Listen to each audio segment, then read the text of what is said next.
আসমানের নিচে জমিনের উপরে সবচেয়ে ঘৃণিত মানুষ। এটা একদম নিকৃষ্ট। কাফের এই জন্য সেজদা দেয় না, সে তো আল্লাহকেই মানে না, সেজদা ইবাদতেই মানে না, তার দুই মানে নাই, এ কিন্তু সেজদা দিবে। কুত্তা এই জন্য সেজদা দেয় না, তার উপরে কোনো সেজদার আদেশে নেই।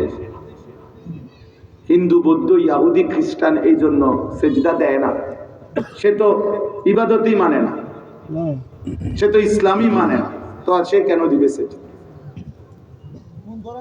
অথচ তোমরা কি কারণ থাকতে পারে,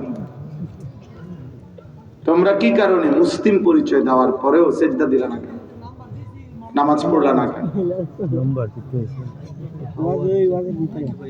বলো ভাই, একজন ছেলে তোমার কি আল্লাহ সামান্যতম বিবেক দেয় না? এতটুকু লজ্জা, অনুভূতি, হায়া, শরম আল্লাহ দেয় না?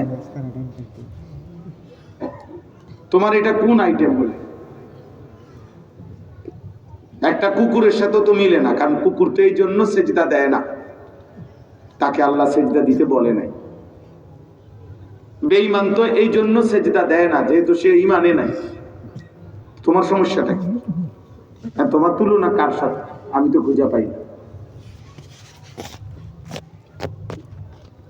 এই জন্য আমি বেনামাজিকে কোনো আইটেমে